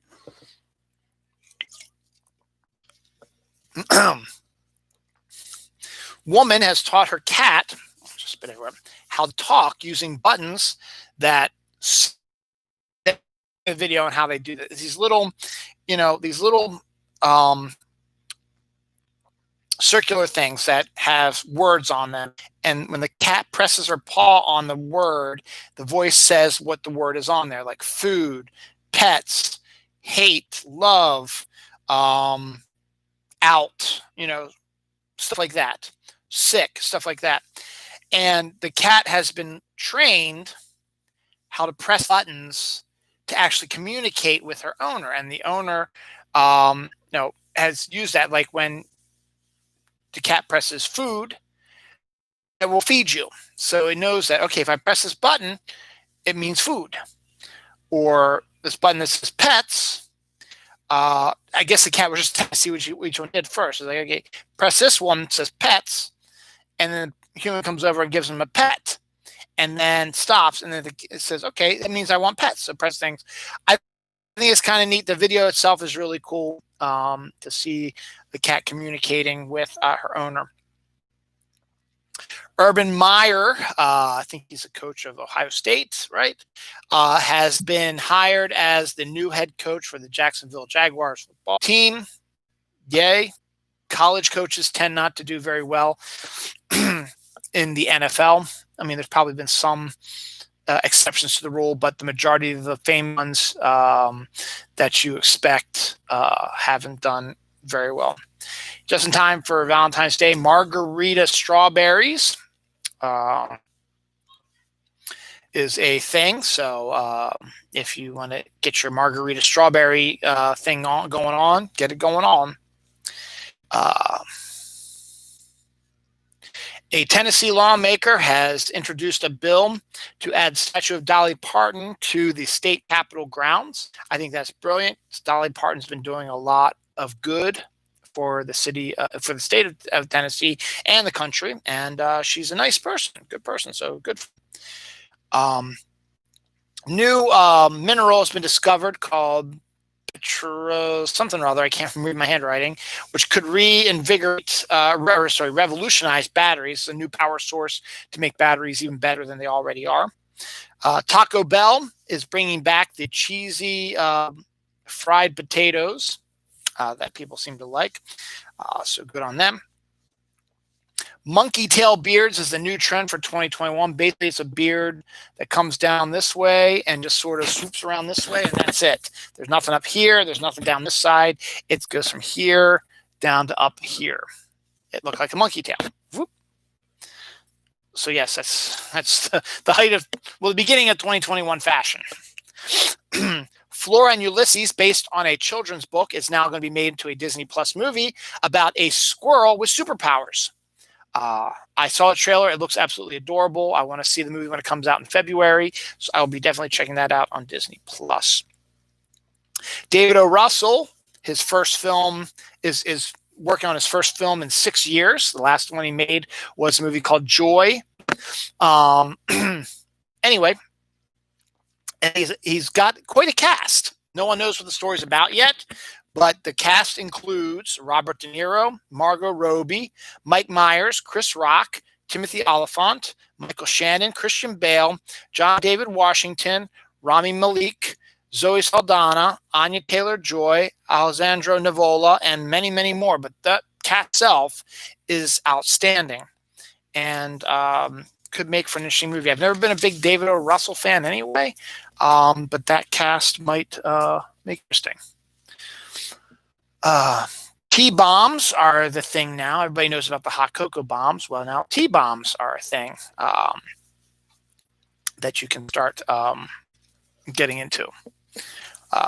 It works, I guess, same way as a hot cocoa bomb. The funny thing about that is, that's what tea does. You put tea in and you put hot water in it, and it releases the tea through the strainer. Whereas this is like a T-bomb where it's got everything together in a thing. You put it in, the hot water hits it, and then it explodes into a drink. So I guess you don't have, the bag that usually goes with it. It's just sort of a bomb, blows up in there. Oreo date night dunking set is now available for Valentine's Day. So good on that. Law and Order, which films in New York City, SVU, still filming shows now. They are going to be hiring Broadway actors in all the big roles and not famous people actors to try to help them through Broadway not being available to start again until June now. So that's a good thing. Pink Moscato Lemonade is something you might be interested in for this summer. It is an entire bottle of wine and vodka mixed together, I guess, with some lemonade, stuff like that. So something to look forward to is that. Mo Gaba, the local Maryland boy who died at the age of 13 or 14 due to cancer, was blind, but had such an exuberant personality and was a huge fan of both the Orioles and Ravens. And the Orioles and Ravens have gone out of their way to help him and his family, stuff like that. Mo Gaba died last year. I talked about him on the show a few episodes back. Well, not a few episodes, about 5 or 10 episodes back. He now has his own talking bobblehead, which is really cool. So you get to hear his wonderful voice again. That terrorist in the White House was impeached again for the second time. First president in history to be impeached twice for the insurgency he's done.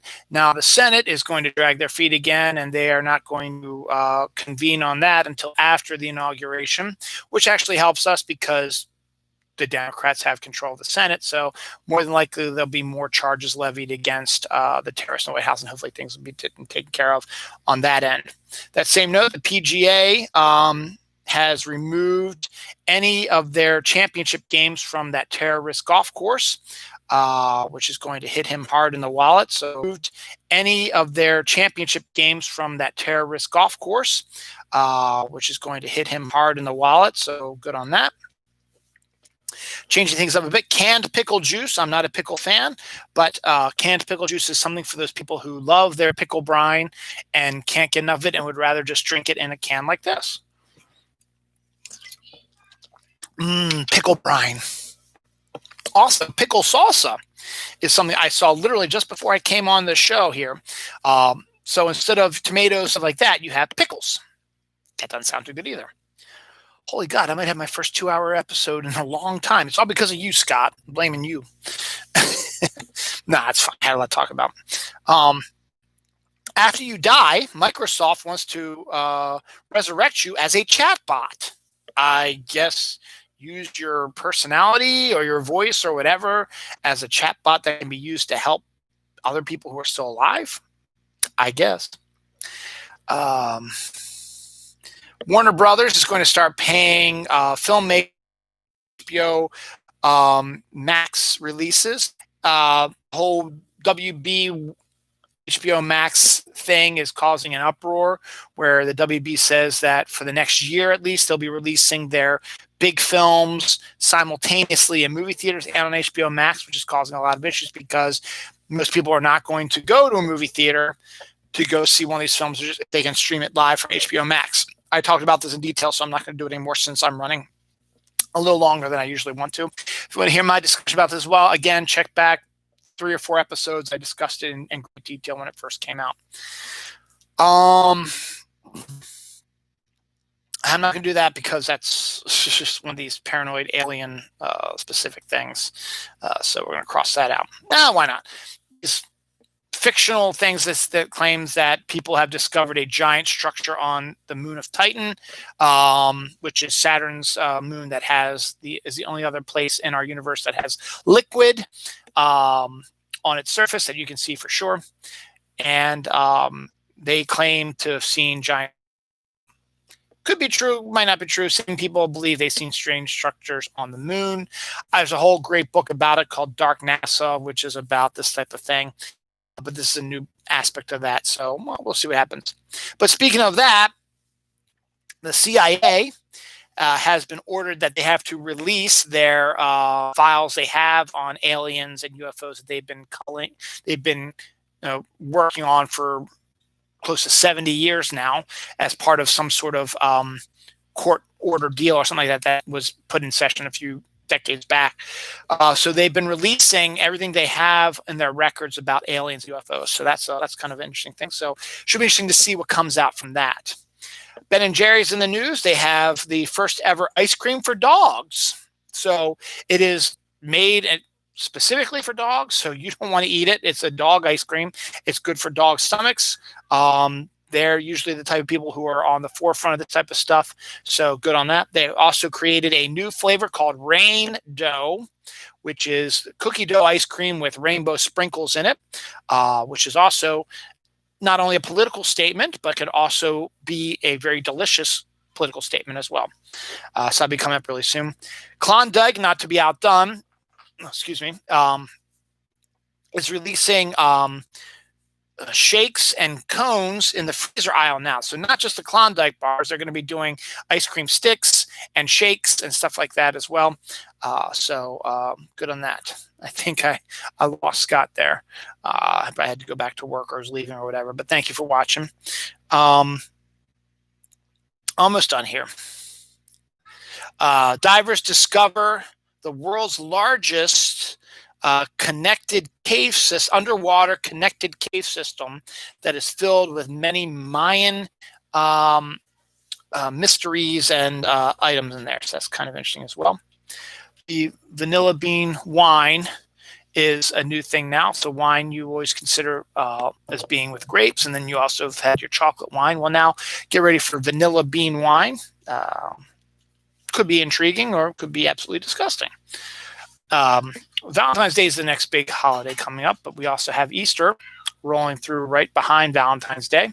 In this case, Easter cookies are going to start making their way out into shops now. Easter-themed cookie doughs are going to start rolling out there real soon, so they've already talked about that as well. A fossil has been found of a 7-foot penguin that weighed 250 pounds that was in Antarctica that's been discovered as the permafrost has been melting. There's also been a whole bunch of other stuff in here that I can't seem to locate here. Do I have another page in here? No, I don't.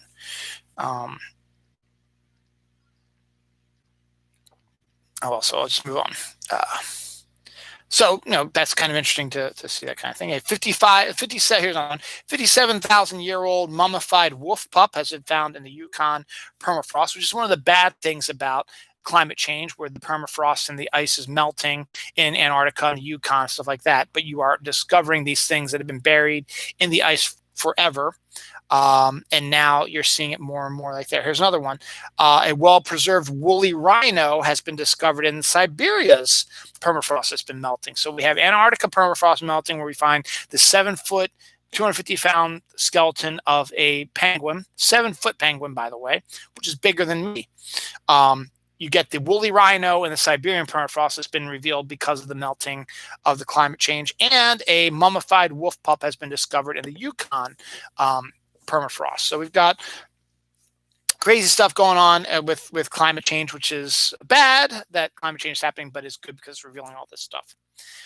Archaeologists have found 115,000-year-old human footprints where they should not be. So that could change the whole of the world now that they found footprints where they're not supposed to be, that are 150,000 years old.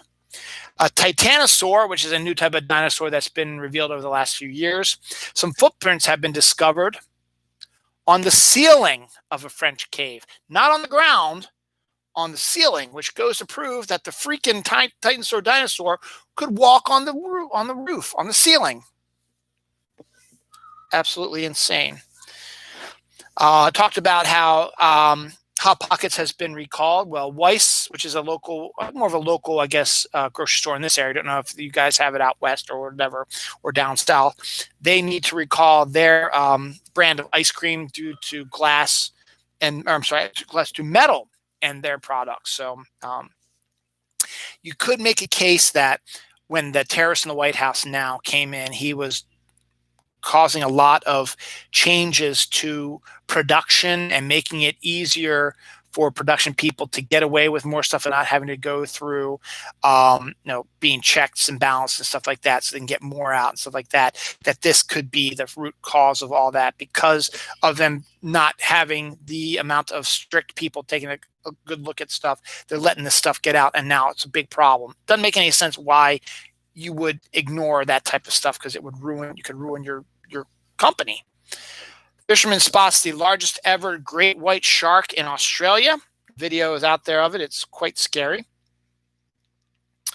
A plant not seen for 60 million years has been revived, and due to climate change again, has made an appearance again.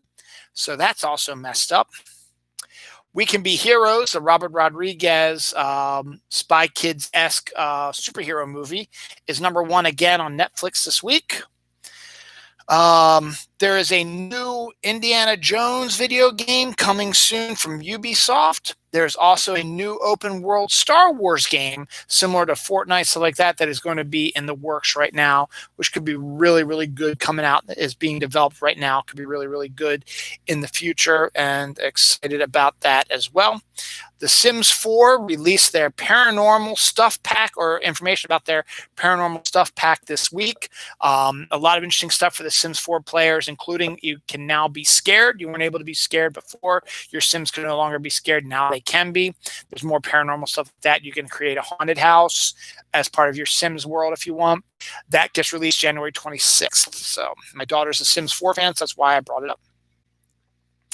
Cobra Kai has broken numerous Netflix records, continues to do very well. It's one of those that I need to really, really get involved with again and watch it. Army's new howitzer gun just hit a target 43 miles away, right on target. 43 miles away. That's insane. It's almost like the distance between here and Washington, maybe? No, not far. Not that close. Here in Baltimore, maybe. So if I shot something from here, it hit its target in Baltimore. That's crazy. Exactly where it should have. 2 MIT students have solved the Richard Feynman's physics puzzle. Don't know much about that, but someone solved it. So good on them. A medieval Chinese coin discovered in England suggests that there was a trade route in the old days from China into England. Marshmallow flowers that bloom when you put them in hot cocoa is a new thing now. It looks like just a bunch of marshmallows, but then when you put it in the hot cocoa, it opens up like a flower. Pretty cool. Ooh, I might just get in under 2 hours. Got two more stories, and then I can get the heck out of Dodge. Nope, three more. FM radio signal has been found coming from Jupiter's moon Ganymede. No one really knows why, what the extent is for that, but that could be really interesting. Chocolate-covered chocolate-covered strawberry Jello shots is a thing, so for your alcoholic Valentine's Day pleasure, and also good flavored chocolate and strawberry. Rare Tintin comic book art sells for millions of dollars in Paris. Tintin is a more European comic book that is hugely popular over there, not so much over in the United States. But it's still hugely popular overseas. So the fact that it made millions of dollars is really, really good. And finally, thank you. This is the longest episode I've done in a long time. Thank you for hanging on, particularly you, Scott. Thanks for coming back and watching again. Katy Perry will be collaborating with the Pokemon Group for their 25th anniversary. In what form or another, what form it will become, I really have no idea.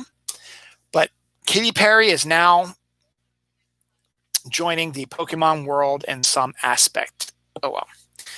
And that, my friends, is the end of today's episode. Next week, it should be on its usual Saturday night time frame because there's no football for the Ravens anymore. There's nothing else that I know of coming up this weekend, or rather next weekend. So it should be back to normal then. I want to wish you all a happy Martin Luther King Jr. Day. Thanks again for watching, Scott. Good to have you back. Everyone else who showed up. I had 4 people, the most people I've had in months watching at one time. Thank you all for tuning in. And that's you also, Patrick. I appreciate that as well. Gary, I think you're in there as well. Thank you very much. And my usual one viewer I always have, don't know if that's you, whatever, but thank you for watching every time also. So, this is it. The end of the dark, hopefully. There is a pinprick of light on the horizon. After Wednesday, things should hopefully start getting better. Next weekend's episode of Dylan Knows, episode 386, will be the first in the Joe Biden presidency. The dark times of Trump's presidency will hopefully be in the rearview mirror. And as I said, don't expect everything to get fixed in a day, a week, a month, a year.